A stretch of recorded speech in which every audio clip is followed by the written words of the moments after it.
Hello friends, कैसे हो आप। लो मैं आपकी अपने लिए आपकी वीडियो लेकर आ गई हूँ। आप भी जल्दी जल्दी मेरी वीडियो से जुड़ने की कोशिश करें।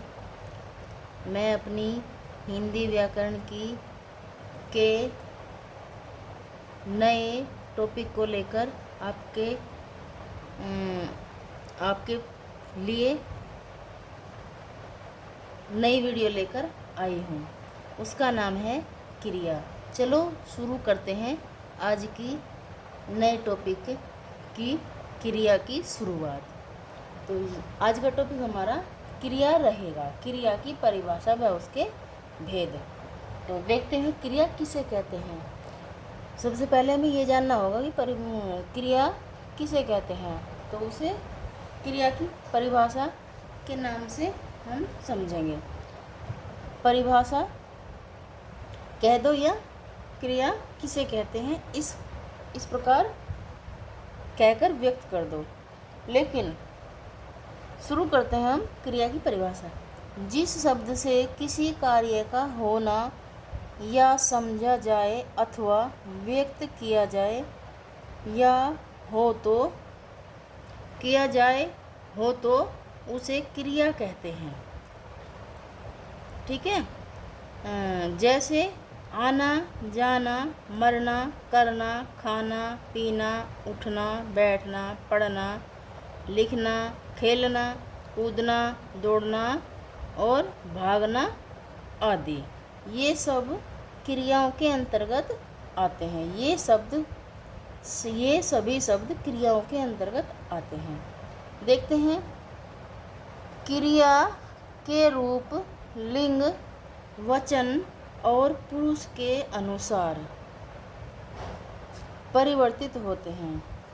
क्रिया के रूप जो परिवर्तित होते हैं वह लिंग, वचन और पुरुष के अनुसार परिवर्तित होते हैं। अतः यह विकारी शब्द होते हैं। जैसे अब हम देखते हैं कि एक तो धातु हो गई और एक क्रिया हो गई। क्रिया किसे कहते हैं और धातु किसे कहते हैं। अब देखते हैं, पहला शब्द आता है हमारा धातु। संस्कृत में क्रिया शब्द को ही धातु कहते हैं। क्रिया को ही धातु कहते हैं। संस्कृत में क्रिया को धातु कहते हैं। अच्छा, और धातु को हिंदी में क्रिया कहते हैं। ठीक है। एक तरह से यह क्रिया का मूल है। एक तरह से यह क्रिया का मूल रूप है। जिस मूल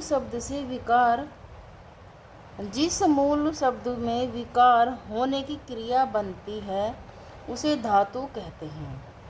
यानी कि विकार होने की क्रिया बनती है उसे धातु कहते हैं। यह शब्द क्रिया के सभी रूपों में उपस्थित होते हैं। ये क्रिया के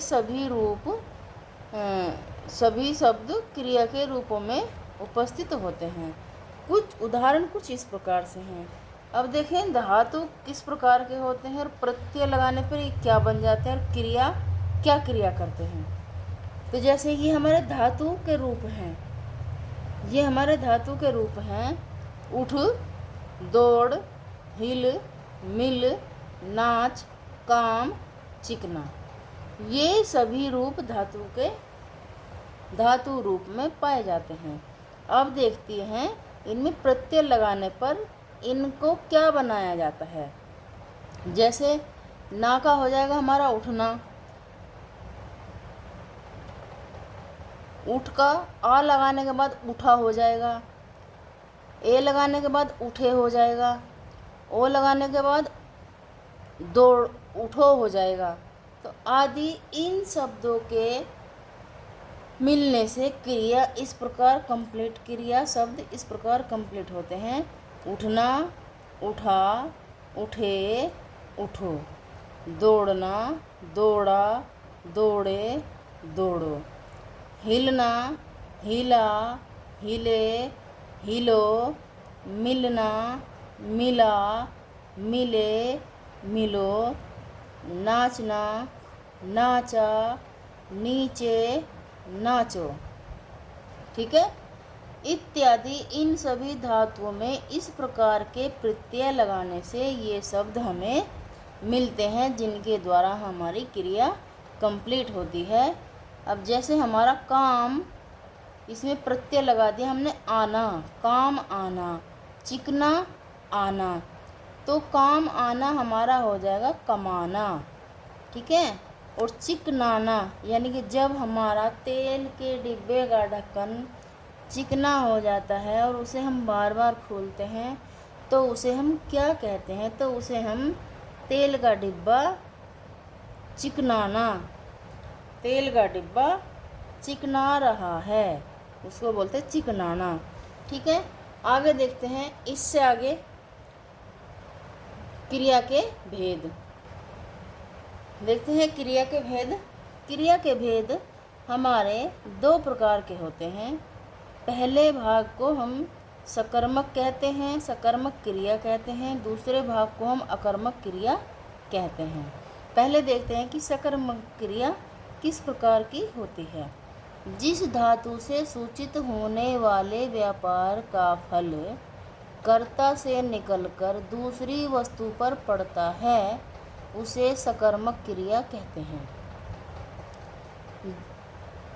दोबारा से समझेंगे। जिस धातु से सूचित होने वाले व्यापार का फल कर्ता से निकलकर किसी दूसरी धातु पर पड़ता है उसे सकर्मक क्रिया कहते हैं। जैसे उदाहरण है इसका, अध्यापक छात्र को पढ़ाता है, यानी कि जो फल हमें मिल रहा है वह कर्ता से निकलकर अध्यापक पढ़ता है। ऐसे तो नहीं लिखा, लेकिन इन्होंने लिखा है कि अध्यापक छात्र को पढ़ाता है। तो अध्यापक किसको पढ़ाता है, तो वह छात्र को पढ़ाता है। इस प्रकार के उदाहरण इसमें सम्मिलित किए जाते हैं, वाक्यों का प्रयोग होता है। डाकिया चिट्ठी लाया, डाकिया अगर सीधा कह देते कि डाकिया आया, लेकिन आया क्यों, तो वह चिट्ठी लेकर आया। इस प्रकार के शब्दों का, धातुओं का प्रयोग होता है, तब हमारे सकर्मक क्रिया के सेंटेंसों की पूर्ति होती है। अब देखते हैं अकर्मक क्रिया। अकर्मक क्रिया क्या होती है? जिस धातु से सूचित होने वाले व्यापार और उसका फल कर्ता पर, यानी कि जिस धातु से सूचित होने वाले व्यापार और उसका फल कर्ता पर पड़े, वहाँ तो कर्ता से निकलकर दूसरे पर हो रहा था सकर्मक क्रिया के अंतर्गत, तो कर्ता से निकलकर दूसरे व्यक्ति, दूसरे वस्तु पर पड़ रहा था। लेकिन यहाँ क्या है, यह कर्ता पर ही पड़ रहा है, तो वह अकर्मक धातु अकर्मक क्रिया होती है। एक बार और बता दें हम आपको कि धातु के नाम से कभी क्वेश्चन आए कि अकर्मक धातु क्या है, तो आप घबराना मत। क्रिया को धातु कहते हैं संस्कृत में, और हिंदी में धातु को क्रिया कहते हैं। कंफ्यूज होने की ज़रूरत नहीं है। तो चलते हैं। अकर्मक का अर्थ है कर्म रहित। अकर्मक का अर्थ होता है कि कर्म रहित, जो कर्म किया है वह उसको कर्म रहित कहते हैं। अर्थात कर्म के न होने से क्रिया अकर्मक होती है। जिसमें कर्म नहीं होता तो वह उस क्रिया को अकर्मक कहते हैं, या वह क्रिया अकर्मक हो जाती है। जैसे गाड़ी चली, तो गाड़ी अपने आप तो चली नहीं, तो गाड़ी को भी तो कोई चला रहा होगा। लेकिन इसमें लिखा है, इसके उदाहरण में लिखा है कि गाड़ी चली, तो अपने आप तो चली नहीं, तो इसमें कोई क्रिया किसी ने नहीं करी, गाड़ी अपने आप चल ही नहीं सकती। तो ये अकर्मक क्रिया के सेंटेंस होते हैं। लड़का सोता है, सो तो रहा है लेकिन ये पता नहीं कब से सो रहा है वो। ठीक है, तो इस प्रकार के सेंटेंस अकर्मक क्रिया के अंतर्गत मिलते हैं। अब देखते हैं, ये वाक्य कर्म रहित हैं, इसके क्रिया व्यापार का फल कर्ता गाड़ी और लड़के पर पड़ता है। यानी कि ये वाक्य जो हमारे गाड़ी और लड़का, तो यह हमारे कर्म रहित हैं। इसकी क्रिया व्यापार का फल कर्ता तो गाड़ी है और लड़का लड़के पर पड़ता है।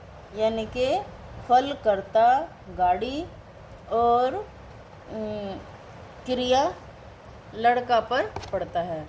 यानी कि यहाँ हमें ये पता चलता है कि लड़का सोता है, तो ये हमारा कर्म रहित सेंटेंस हमारे ये हो जाएंगे। इस प्रकार उपर्युक्त वाक्यों के दोनों में क्रिया व्यापार का फल कर्ता पर न पड़कर क्रमशः छात्र चिट्ठी पर पड़ता है। अतः पढ़ाता है और लाया दोनों ही सकर्मक क्रियाएं होंगी। इनकी मूल धातु पढ़ और ला, इनकी जो मूलभूत धातु हो जाएगी पढ़ और ला हो जाएगी। क्या, किसे और किसको लगाने से यदि उत्तर मिले तो क्रिया सकर्मक अन्यथा अकर्मक हो जाएगी। अगर इन धातुओं में क्रिया लगाने से इनका सही उत्तर मिले तो क्रिया सकर्मक हो जाएगी, अन्यथा तो अगर इनकी धातु नहीं लगी है, इनमें क्रिया नहीं लगी है, तो ये सेंटेंस हमारे अकर्मक ही होंगे। आज इस वीडियो को हम यहीं पर ख़त्म करते हैं और कल लेकर आएंगे हम क्रिया के भेद से संबंधित महत्वपूर्ण क्वेश्चन आंसर। तो आज मैं यहीं पर इस वीडियो को समाप्त करती हूँ। अगर आपको मेरी वीडियो अच्छी लगती हो तो मेरी वीडियो को आप कमेंट करना, सब्सक्राइब करना, फॉलो करना, शेयर करना और सब्सक्राइब करना। Thank you.